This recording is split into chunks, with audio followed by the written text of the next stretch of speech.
Well, welcome everyone. I have 12 o'clock noon. I hear the bells outside my window. I am really excited that you're here for our third Libraries Lunch and Learn event of the year. My name is Amy Petz, and I am the Executive Secretary of the Friends of the Alexander M. Bracken Library. This year, our Lunch and Learn series highlights the transformative scholarship of Ball State University faculty such as Dr. Barry, showcasing research that drives innovation and fosters collaboration across disciplines. Libraries have long served as dynamic hubs for interdisciplinary dialogue, providing the collections, resources, and support that empower groundbreaking research and inspire new connections across fields. I am delighted to share in today's conversation and explore the exciting ideas that emerge when disciplines intersect. Without further ado, I am pleased to turn it over to Nick Havranek, who will introduce our distinguished speaker. Thank you, Amy. I'm Nick Havranek. I am the Engagement Strategies Coordinator for University Libraries here at Ball State, and I'm also serving as the assistant to the Executive Secretary, Dr. Amy Petz, for the Friends. And just a heads up, I just always like to say this. If you've been in one of these meetings before, you're going to have heard this a lot, probably. But this meeting is being recorded, and it will be uploaded to the University Library's YouTube channel, where we have a playlist of all of these events, so you can see past ones there. And the virtual Lunch and Learn series is held on the third Thursday of every month during the academic year, except for during finals weeks. And the programs are always free and open to members of the public. So if you know someone who would be interested in a topic, feel free to share the registration link with them or invite them to view with you. This event in particular is the Architecture and War Virtual Lunch and Learn, featuring Dr. Kristin Barry, Associate Professor of Architecture at Ball State, and she will discuss her in-process book titled Architecture and War, Propaganda, Destruction, and the Use of the Built Environment in Waging Armed Conflict. All right, thank you very much. Can everyone hear me? I do reside here in the architecture building, which is full of concrete and brick walls. So Wi-Fi can be a little bit of a challenge. So give me a hand signal if I'm cutting out at some point, but hopefully we will keep a good connection here. So today I'm going to talk about one of those really light and really prepare for the holiday type of topics, architecture and waged conflict, and really how we can use interdisciplinary and inter-chronology research to understand trends and hopefully have some kind of good impact in the future. So some of what we will talk about is maybe what you're thinking it's going to be about. So we're going to talk about some fortifications, and we'll talk about the destruction of architecture as part of ideological wars and things. But I really try to look at armed conflict very holistically, and as I mentioned, inter-chronologically. And so my research deals with the really the plethora of ways that architecture and war really intersect and influence each other. So I like to start all of my classes with students with a comic strip or a meme or something at the beginning to get us in the mood to talk about some really tough topics. And so what you see here is one from Bill Watterson, Calvin and Hobbes, from a number of years ago about war. And I think this is one of those comics that really transcends time right?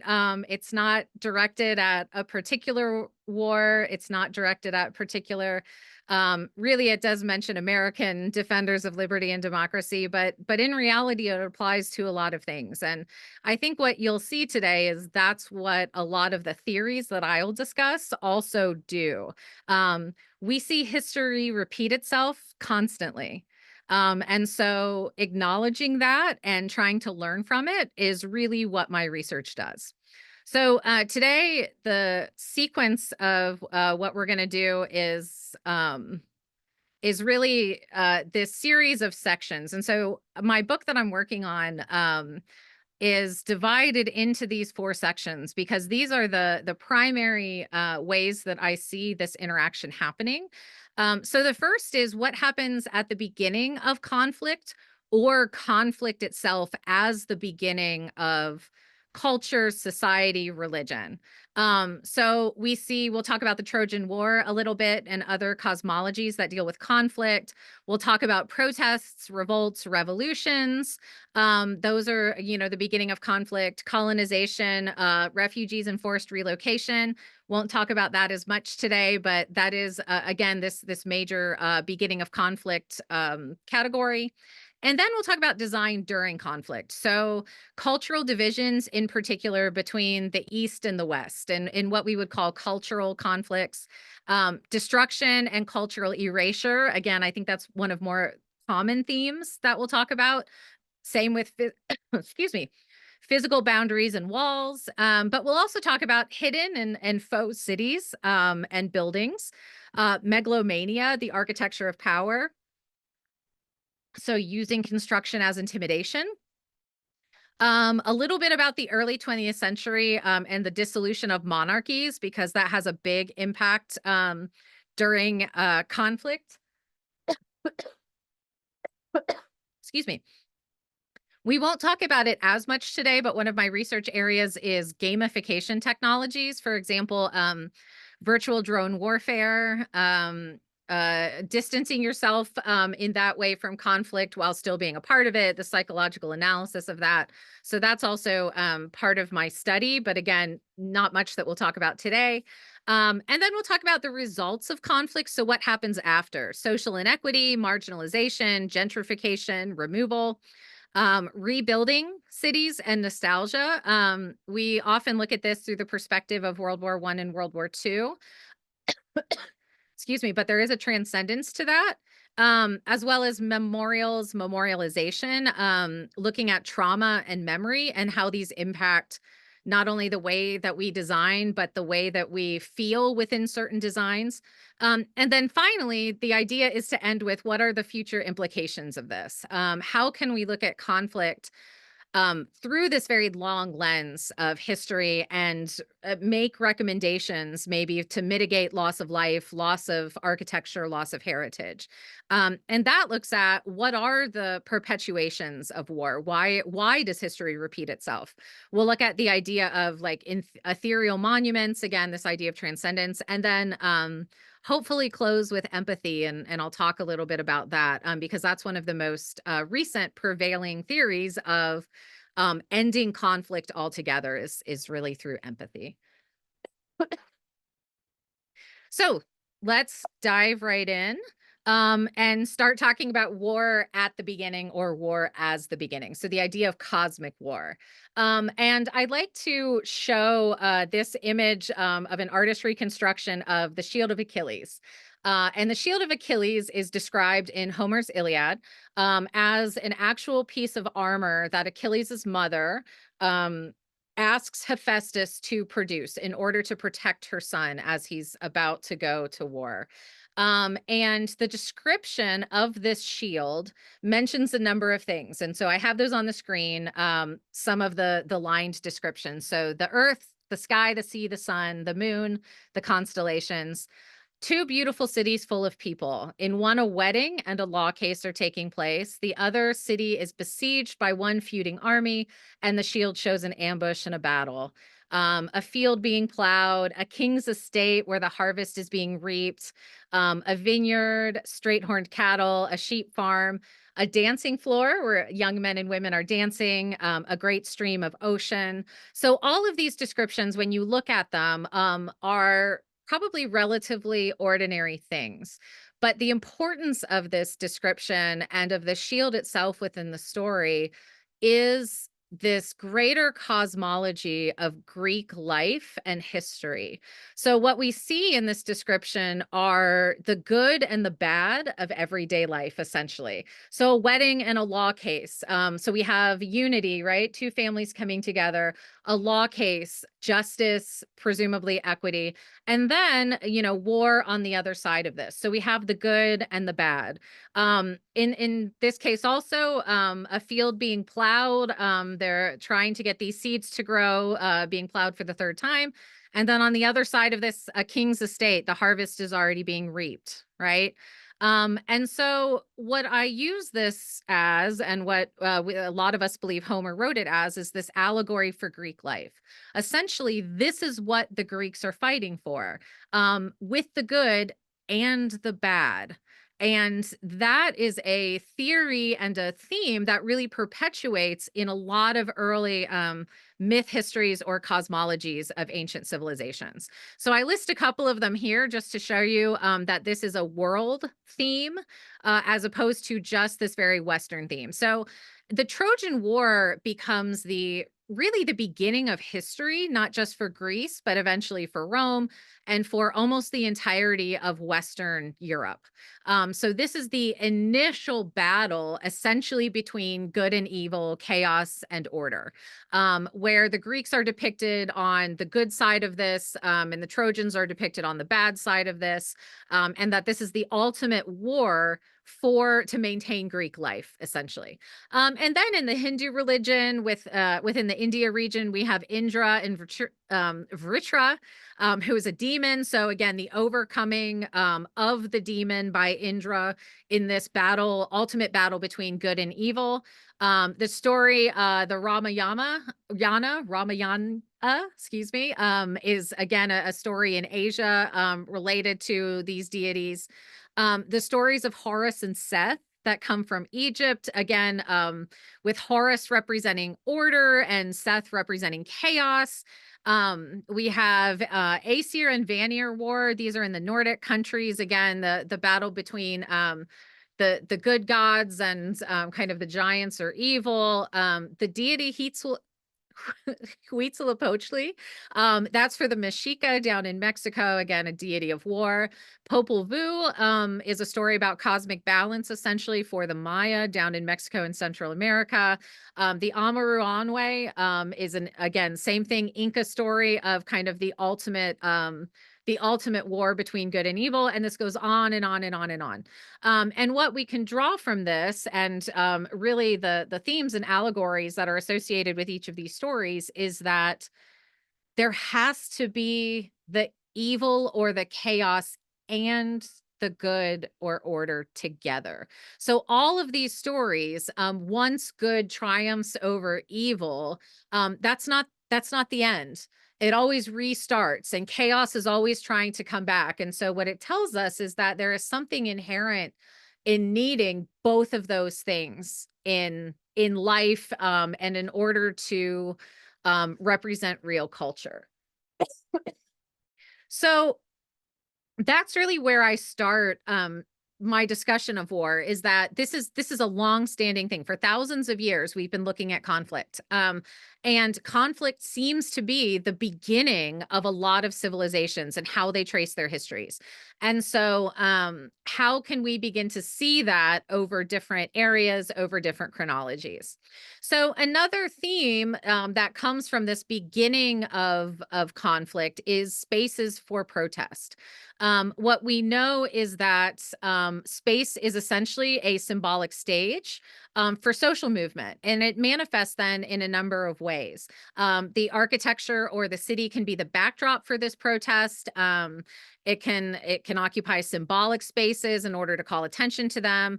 The occupation itself is a blocking of space in order to draw attention to a movement.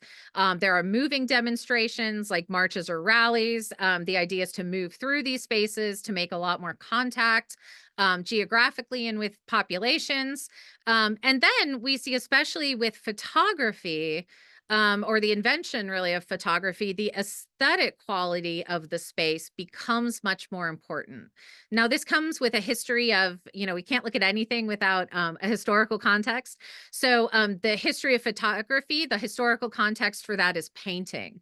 So we see these spaces depicted in paintings, and then eventually we see them depicted in photography. And there's this very repeated rebroadcast, and that gives an additional layer of aesthetic quality to these spaces and these protests. This then perpetuates protesters choosing significant or symbolic locations, right, that make for striking images. And I'll show you some examples of that. So this one that we're looking at here is the Grenham Common Women's Peace Camp, and that was protesting nuclear weapons at a base that housed cruise missiles. So you can see two of the women here in 1981.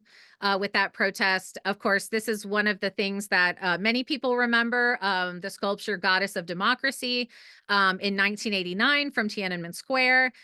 Again, note the position of the sculpture compared to the existing architecture in this place, as well as, again, that moment of photography that depicts it and then repeats the image over and over. We have the Women's March here in Washington, D.C. Again, you can see the Capitol in the background, so very significant political space. And then in contrast to this, what we end up seeing with these protests is the repeated militarization then of this space. So one of the things that we talk about in democracy is the idea of public space and an available space, and that public space is something that presumably the government does not control. However, what ends up happening when the public takes over some of these specific spaces is then the militarization or the making into a war of this space. So that's where we see the introduction of artillery or heavy artillery or soldiers, right, who come in as a show of force or a show of power. So in this case, we're looking at, again, Tiananmen Square. The top one picture is June 10th, 1989. The bottom is a military event, May 28th in 2014. So same kind of principle, looking at a number of years apart, right? So the government initially tried sweeping the square. It's unsuccessful. They then declare martial law. The military are given permission to use force. The protests now are not spoken about in China. The movement's unsuccessful. China remains a communist country. However, these images, again, become really important because they're repeated as part of world history and then used as precedent for other protests and spaces. And when we look at the context for this, so that would be protests that did not eventually lead to full revolution. But when we see full revolutions, we see this exact same timeline taking place. So in this case, a drawing, a print called Adieu Bastille. And on the left, what we see is the peasantry. So the man with the lion represented, having the pipes there. And on the right, the clergy and the aristocracy, depicted as much smaller, of course, than the peasantry, with that Bastille then in the background, right? And then we get this one as well. So the idea that revolution involves the taking over of what is otherwise considered government or public space. Generally, when we look historically, one of the major causes of revolution is inequity. Often this is between people who are less poor and less powerful, directed at people who are richer and more powerful. Again, the French Revolution is a wonderful example of this because of the way that it manifests through architecture, particularly not only with the overtaking of the Bastille and the release of prisoners, but also the Bastille becoming the backdrop or the stage essentially for this crusade, and this stage for victory, right, when it is overtaken. And so this is going to bolster that population, and we're going to see these images reproduced really consistently. Here's another one, of course, the arresting of the governor in front of the Bastille, French Revolution. So you see the same thing depicted. Now, I know the French Revolution, again, is a much more common story, but I characterize it in my writing and with students by looking also at modern revolutions and their timelines. Excuse me, I have a tickle in my throat today. And what we see in some of these modern revolutions is the same timeline, the same complaints, and the same use of public space in Egypt that we saw in the French Revolution. And in fact, they follow such a similar timeline that it is almost predictable. As the Egyptian revolution is happening, historians can kind of see what's going to happen next. It makes you a little bit clairvoyant. So here we have the protests, the left image in Tahrir Square. That's at the very beginning. You see children waving flags, overtaking some of these old military vehicles that were part of the war with Israel. And then eventually, later, a couple of weeks later, we see the National Democratic Party headquarters being burned. So similar to the overtaking of the Bastille, right? This is the overtaking of the government building, and the release of this information. And then later, what we eventually see as we have the full revolution is similar to what we saw with the French one. We have the leader eventually stepping down. There's certainly the threat of the army intervening, depending on whether the army decides to fire on civilians, and again follows kind of that tradition of the French Revolution. Once the leader does resign, essentially, or stops becoming the leader, then we start to see the celebrations happening, and then eventually the military takes over. And this is once again exactly what happened in the French Revolution, with them overtaking the monarchy essentially, and then ending up later with Emperor Napoleon. Okay, so this is what we see, like I said, with Egypt, the militarization of space, and then it follows the same type of, again, visual transition. So then we get the visualization or commemoration of martyrs. Again, very similar to what we see in the French Revolution, very similar to what we saw in the American Revolution, where we get, again, this martyrdom of people who were fighting for justice. So again, I know I'm flying through this. So that is just a brief introduction to kind of the beginning of war. And now we'll talk a little bit about what happens kind of in the throes of conflict. And again, a very common example of this are fortified cities, right? When we have the threat of conflict, we know people are going to invade, then we fortify. In Europe, we're not really worried about fortifying our cities against animal invaders like we would see sometimes in Africa or other places.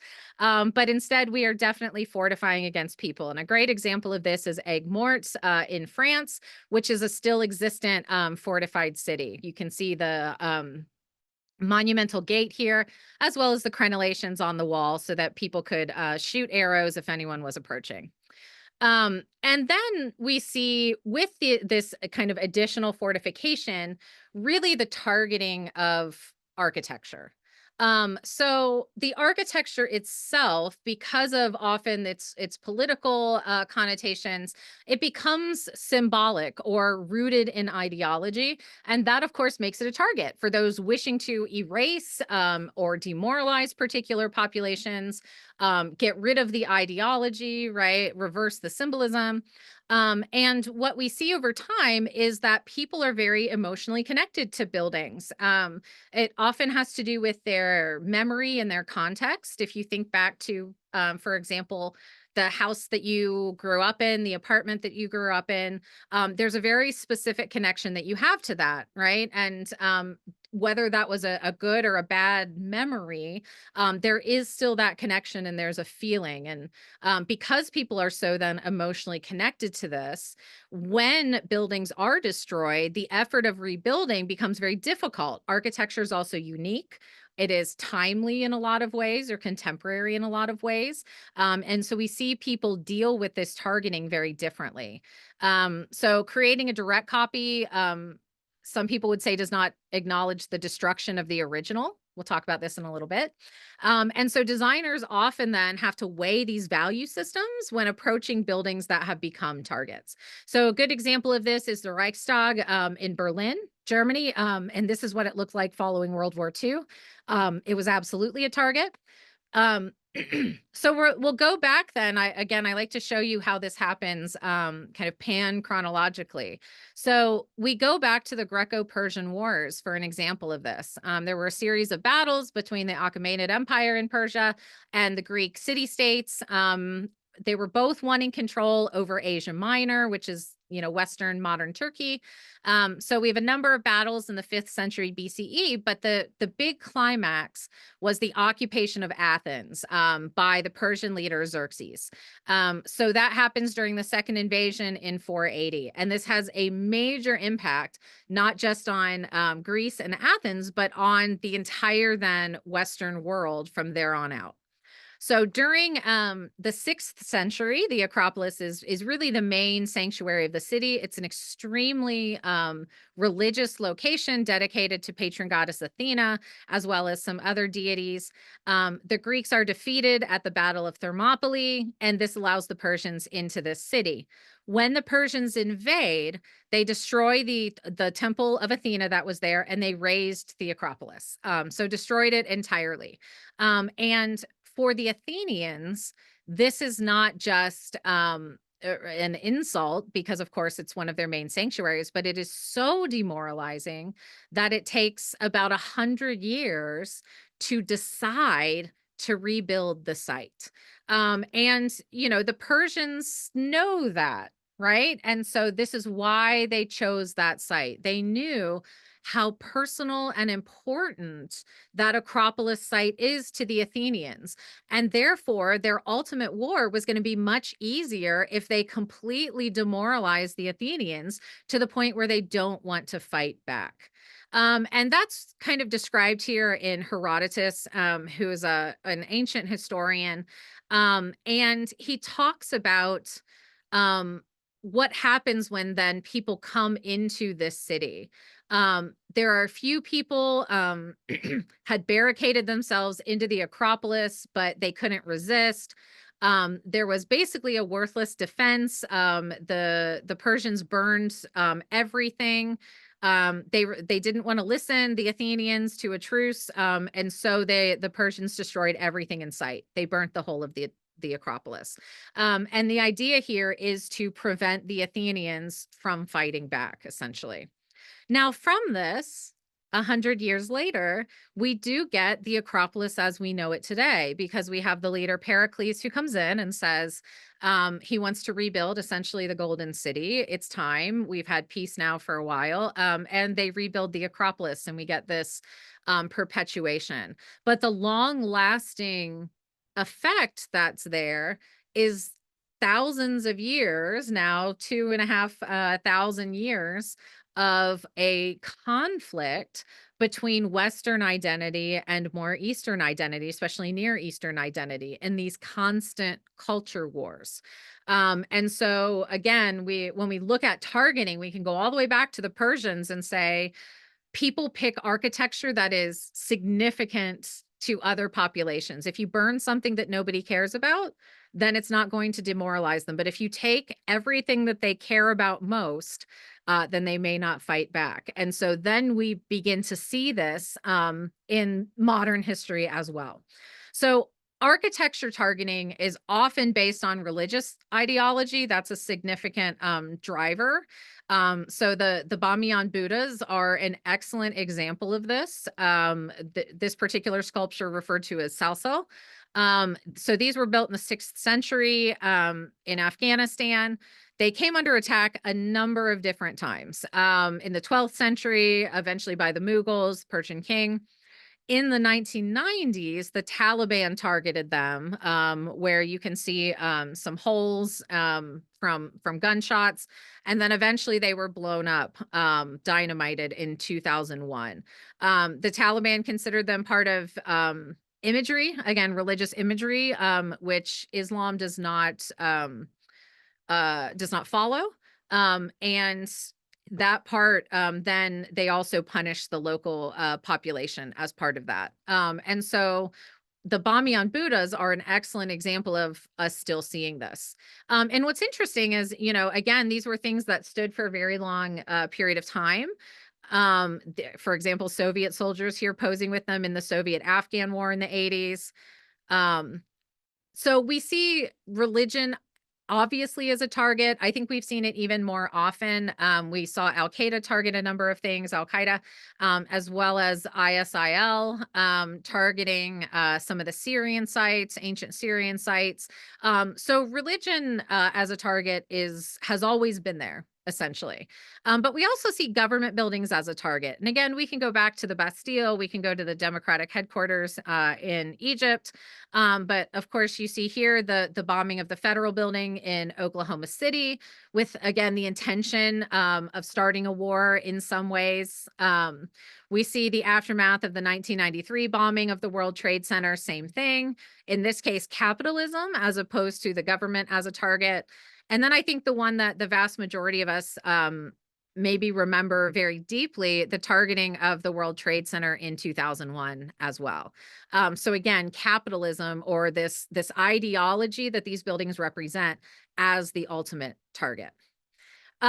So as I mentioned, religion is a big part of this. And when we go back, most of our cosmologies that we have begin in some kind of religion. So there are wars between the gods, or wars between the local gods and the giants or monsters, right? Some kind of chaos manifestation. And we see, again, these perpetuate through history. So this one's the sack of Jerusalem in 70 from the Arch of Titus. You can see the Roman soldiers carrying out the goods from the Second Temple, the giant menorah here.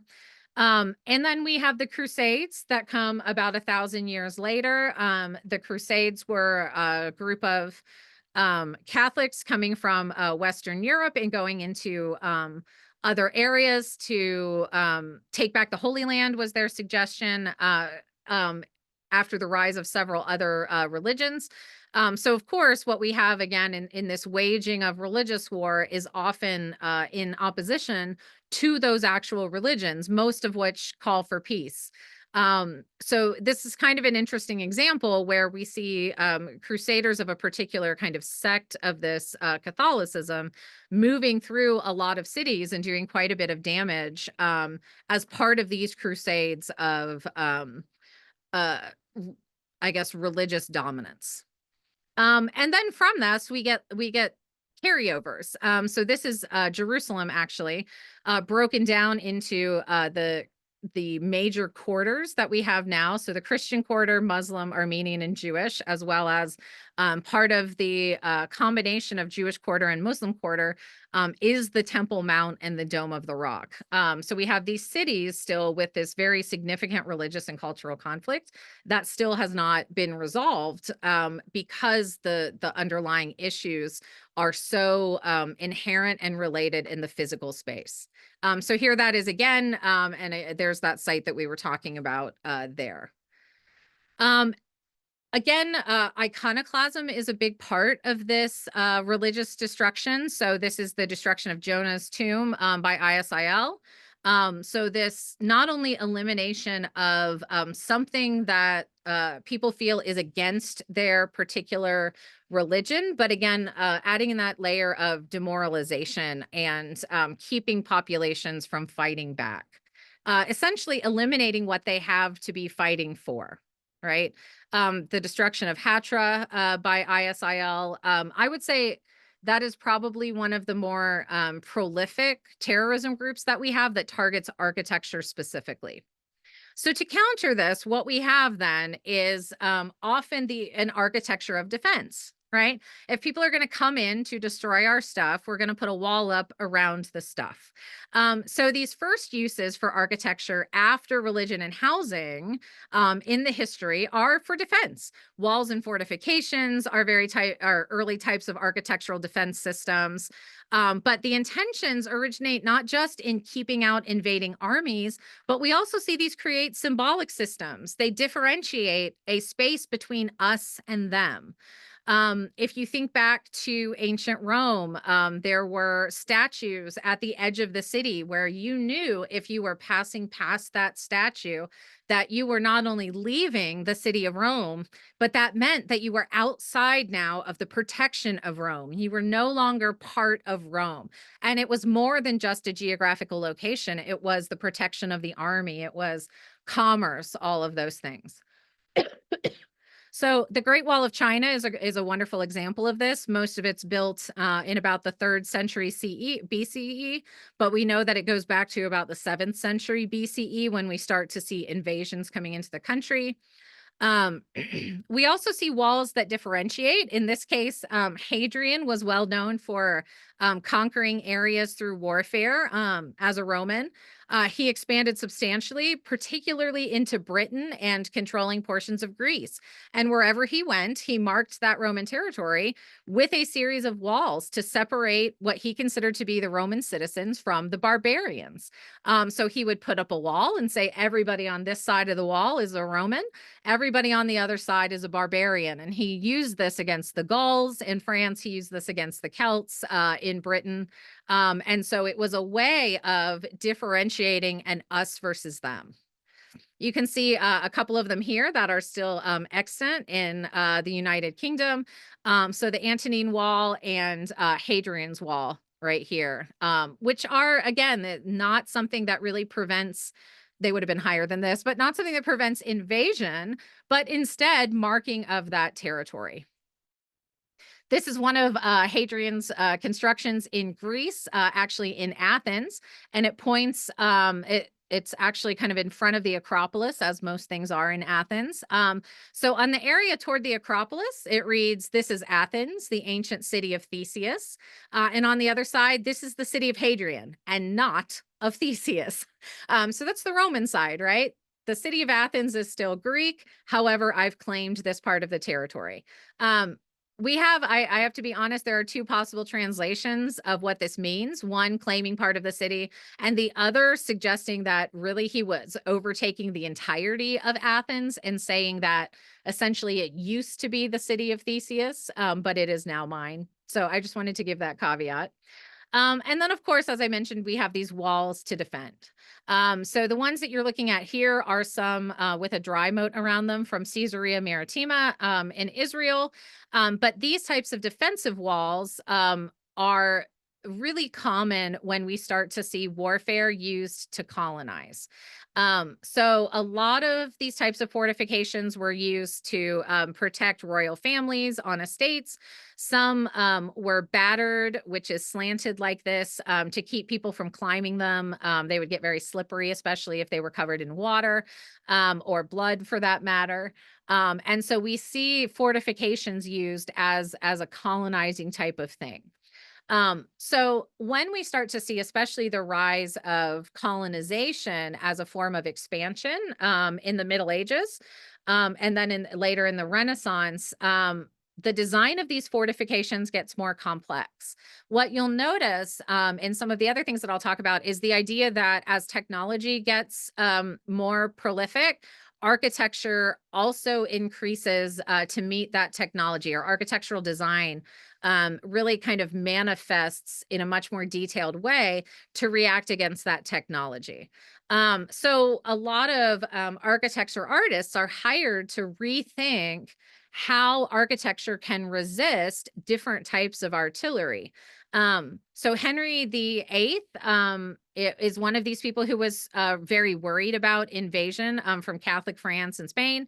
So he used a lot of money on what are called device forts or Henrican castles, which are these types of block castles to keep the center secure while having curved walls so that artillery really glances off of it.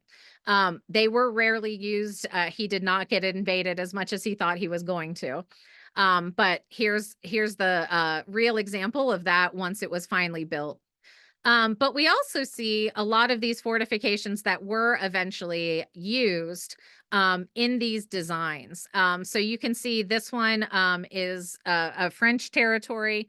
As France was expanding under Louis XIV, then we got a lot of these colony fort cities that he would build on the edge of the empire and fortify them and put French people out there and say, this belongs to France now.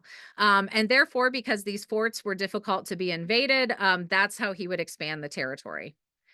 And then we see this very similarly in modern defensive systems. So for an example, these Monsel forts that were used in the water to defend the UK during World War II. So if you are an island, even a large one, you do need defense within the water. We, of course, see bunkers here from Sweden from World War II, submarine defense, literally building walls right in the water to prevent submarines from getting through. So as, again, technology increases, we have to keep updating our types of defenses in order to protect against that. So by the time we get to World War II, here's the Berlin Wall. We not only have the wall itself as a defensive thing, but we have the entire zone around it, essentially expanding that wall through open space in what we would call, right, a militarized zone, a kill zone. Occasionally, we have, right, the green zone along that area.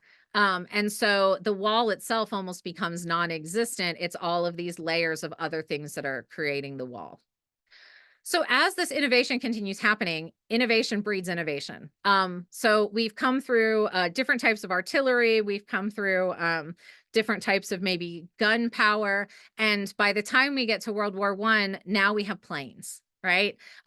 Pretty still somewhat minimal, but they rely on air bombers to bomb some of these areas.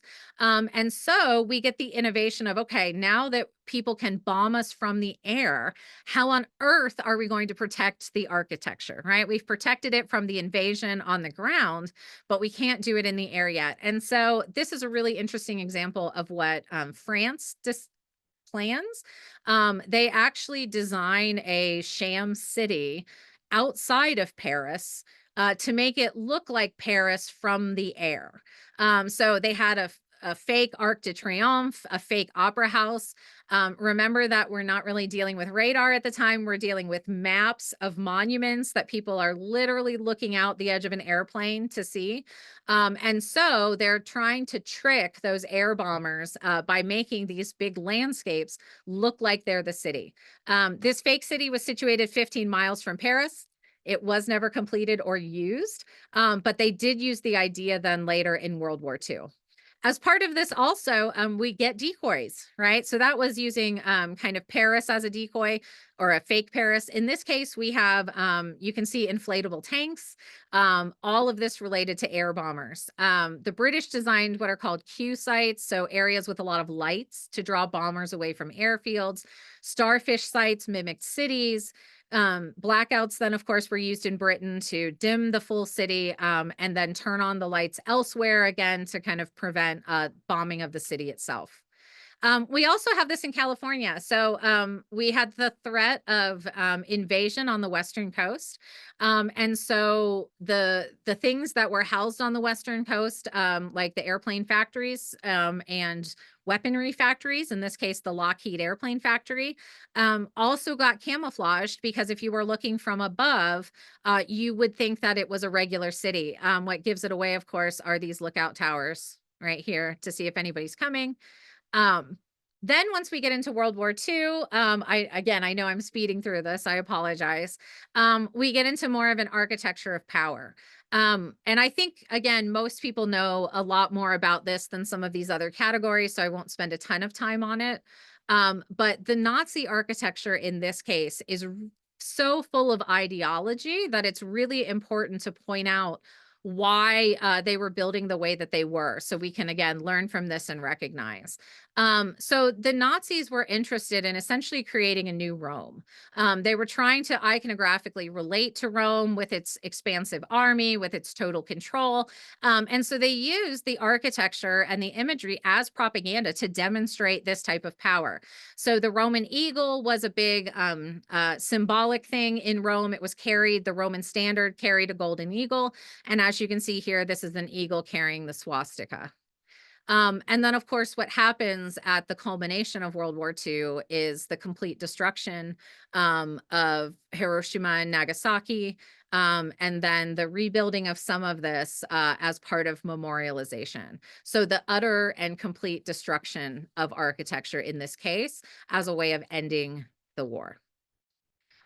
So here's some of that identity that perpetuates a lot of the architecture from World War II, as I mentioned, was destroyed, but we do still have some of it. One of them is the Nuremberg Coliseum. Hitler used strict classicism to kind of allude to classical forms, but made it much more severe. And then we still get these in Germany in certain locations. The idea of masses of construction, again, these large building projects, in order to indoctrinate more people, of course, being used as part of World War II. In this case, these were the order castles, which were essentially Nazi youth camps.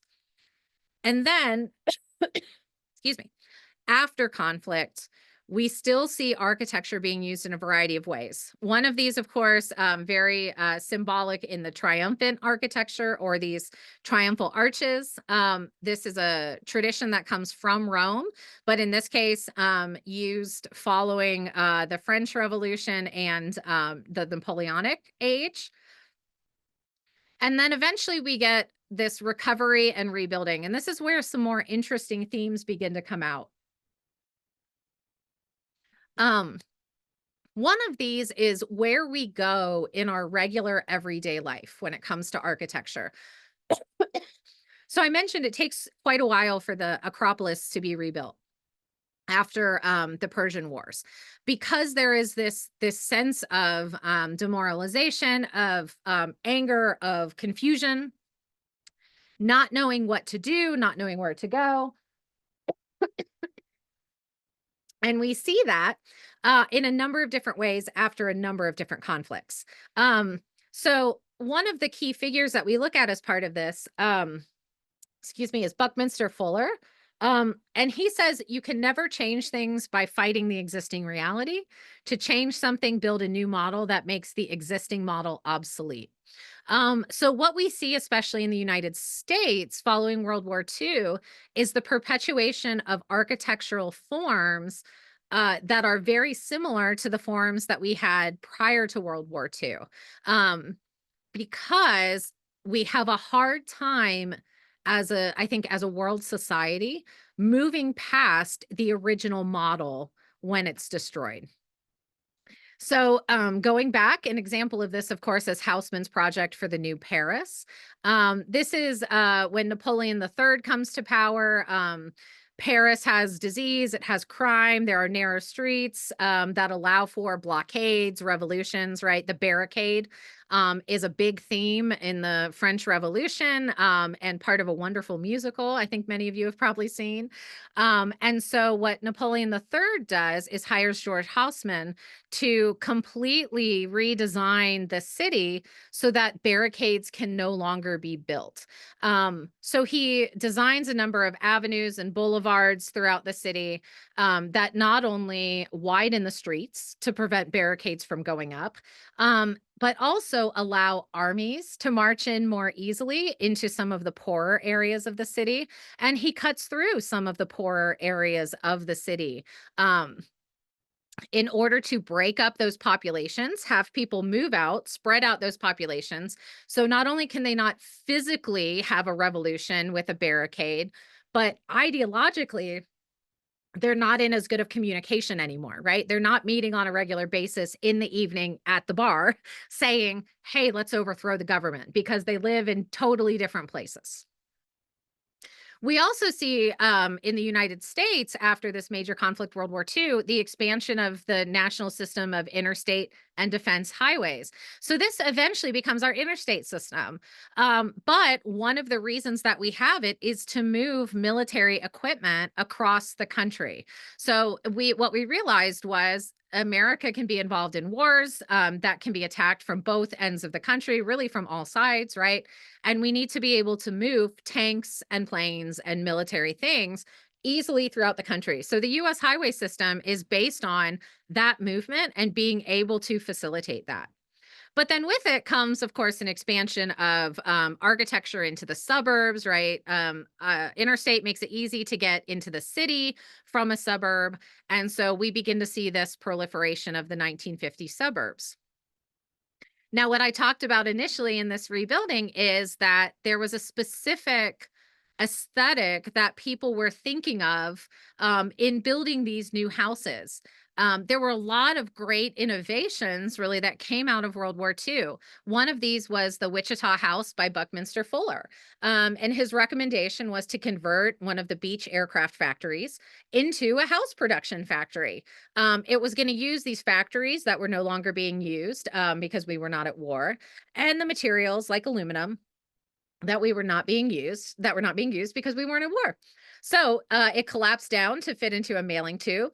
And he recommended this as a way to house a lot of these soldiers who are coming home from World War II. They're looking to start families, right?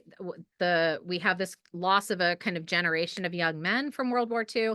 And the ones who do come back are wanting to really settle into a home. And this is Buckminster Fuller's solution. So the reason, though, that we do not see these everywhere, because they were inexpensive, they made a lot of sense, they utilized existing materials, right? There is resistance from the construction industry. It would put people out of jobs because people could build these houses themselves. But also, because culturally we had not grown up with these houses, right? We weren't used to aluminum being a house. And we weren't used to a house that looked like an aircraft that had until recently been bombing us, right? And shooting at us. And so what we see is the nostalgia and proliferation of life before the war with these little Cape Cod houses and 2.5 children, right? This idea of the traditional kind of American architecture. And it's based in this nostalgia and coming home from the trauma of war that we see this grasp into a context that we already knew of and that we're already comfortable with. And then, of course, in Europe, they take a different tack. People, of course, the cities are destroyed, so they need large-scale housing. Europe then focuses on large housing blocks, and we see the proliferation of these large apartment buildings in cities. And then, of course, memorialization as well in Europe that we don't see quite as much in the US. We see the rebuilding of some cities related much more to the original architecture of the place prior to World War I and II. In this case, Munich in Germany is rebuilt to look very similar as it did before World War II, compared to what we see in Berlin, which is built to look much more modern and with modern technology. This is partly because Munich had a very strong cultural identity, being in Bavaria, and having a lot more of this traditional architecture. They knew that it was part of their identity. So it made sense to rebuild versus Berlin, which didn't have as much of a cultural kind of craft identity. So you can see again these buildings in Munich that are built to be almost identical to what was destroyed in the war. You can see a lot more here. Again, this particular major thoroughfare, what it looked like after the war and what it looks like today. Here's another. And then after the war, we see this, the proliferation of memorialization. So this is the monument to the dead Athenians from the Battle of Marathon. It's considered one of the first kind of acknowledged memorials of war. It was alongside a Souros, a burial mound for these Athenians. And it's really from this that we get the modern context of memorialization. So there's the Souros, which holds 192 buried Athenians who died at the Battle of Marathon. So from this, we get a long history of building monuments and memorials. And a wonderful lens to look at this through is through that of Alois Regal, who writes about monuments and really culturally what they hold for us. So he suggests that they can hold a number of values: age value, historical value, commemorative value. Some of them are useful, use value, and newness. Some of them are complete. So war monuments are often going to fall under historical historical and deliberate commemorative value, but could have age value, could be romanticized. What's interesting is that we also get, again, this recreation of a lot of these monuments. I think a lot of us, again, remember the politicalization of the Civil War monuments, most of which were not produced directly following the Civil War, but were produced again as a way of overtaking public space about 50 years later. And so this idea that monuments can become a target of aggression is because they're seen as the embodiment of ideas. So I love this project, which is to recreate the sculpture of George III, right? One of the colonizers of the US, that was taken down in 1776 as part of the revolution. So would we bring this back?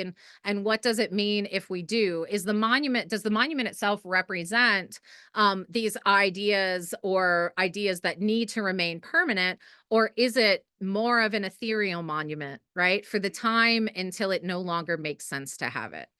Of course, then we have a lot of memorials at places like Gettysburg, a number of different states memorials. And there's this interesting letter from Robert E. Lee that's part of this context where he says, this is, there's going to be a Gettysburg monument. And he says, I think it wiser not to keep open the sores of war, but to follow examples of those nations who endeavored to obliterate the marks of civil strife and commit to obliviation the feelings engendered. Where he suggests here that monuments are just become reminders of the traumas of war and not the reconciliation that comes from it. And of course, this one as well, one of the ones that was targeted in Lexington, and how we then evaluate these monuments to keep or remove. This one, the Monument to Victory at Fort Recovery, Ohio, which was part of the Northwest Indian Wars, and it referred to the American Indians as savages as part of that. And so has been a kind of a moment of controversy in Fort Recovery, Ohio. And then, of course, we have what the public does to monuments and for these ideologies. So vandalizing monuments and, again, toppling them. So what? Why do we care about all of this? Why should we look at something that, potentially happened 4,000 years ago to try to understand? In this case, this is a hydra depicting the Trojan War. So we've come all the way back kind of to the Trojan War. What we have is an elderly Priam, and he's holding the bleeding body of a loved one, and he's covering his head while he's being attacked, right? And women are cowering and sheltering. And the idea here is that there is an empathetic approach to conflict, and that it's really empathy that is probably going to lead us out of it. So the prevailing theories about war, one of them is the Thanos approach here. You can see with his glove. War is inevitable. The destruction of Troy was ordained by the gods, right? That's the view. It will happen. It keeps happening. That's why we keep talking about it. And that's why people keep invading. It's just going to happen. It's what people do. However, when you look at the research into anti-terrorism, into anti-war kind of theories, what we begin to realize is that communication, empathy, shared values, all of these terms are used to mitigate conflict and practice empathy and diplomacy, and essentially question governmental involvement in outside conflict. So often targeted destruction of heritage is based in otherness. And so instead, reinforcing community inclusivity across religions, cultures, and borders may actually start to mitigate the idea of conflict or destruction in the long term. So thank you so much for sitting through, again, very long and very sprinting study of war. My hope is to continue working on the book in the really minimal time that I have at the moment, and hopefully publish it at one point with a lot more of this context. Great. Thank you, Kristin. And sorry about earlier. I guess my connection was unstable for some reason, so your whole introduction was probably ruined. But No, that was no worries. You're good. that was very interesting. Does anyone have any questions for Kristin?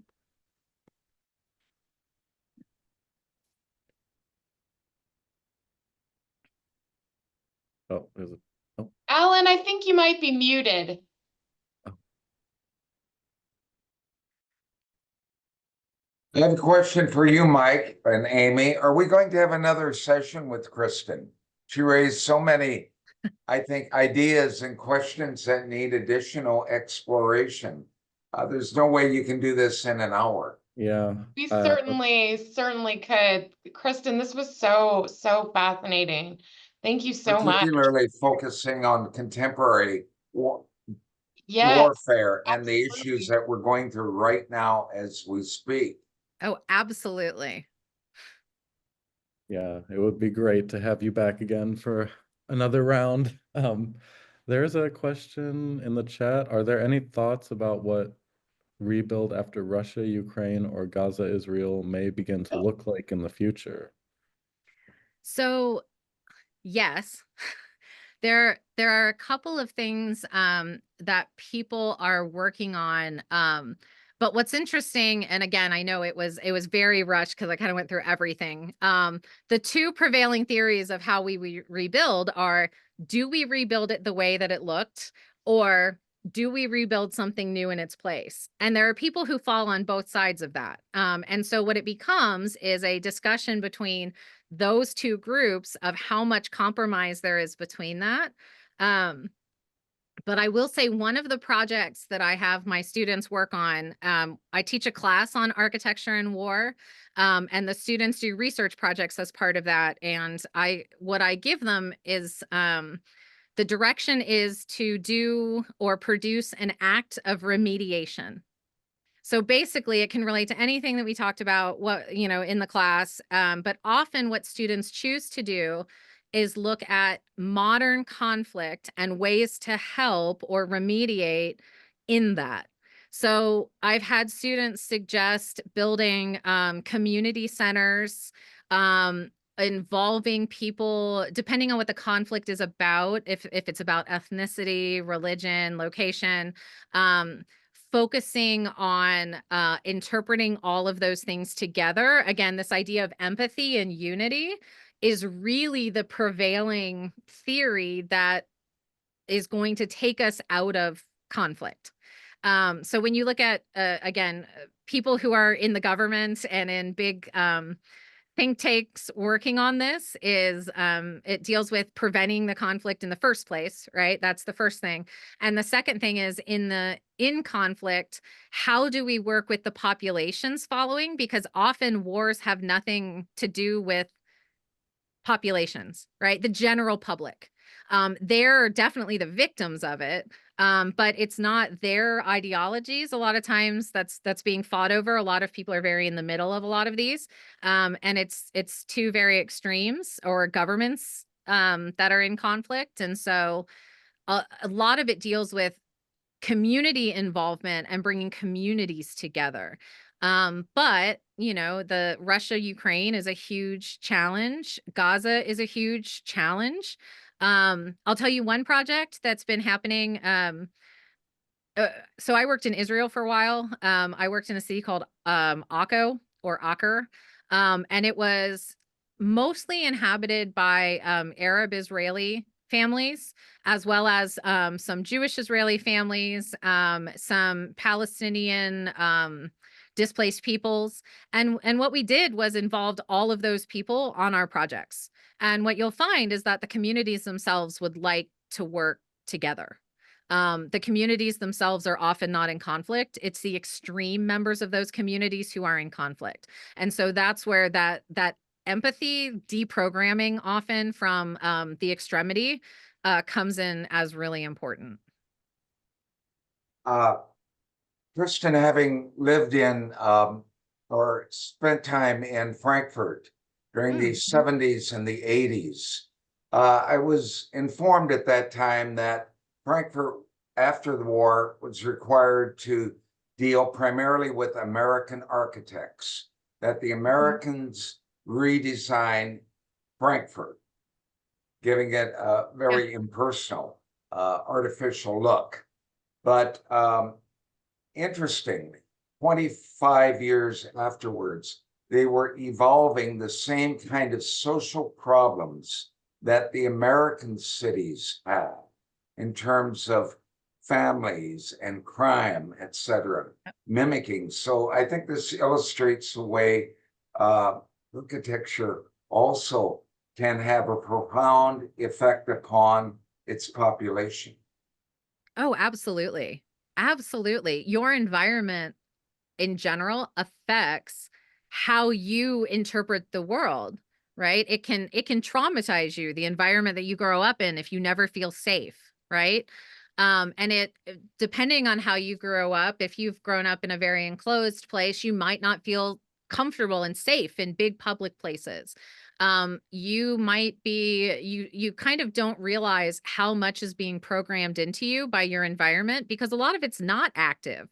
You're, as a child, you're just picking up on things, right? And so it is interesting how much influence design can have on how you feel, how you behave.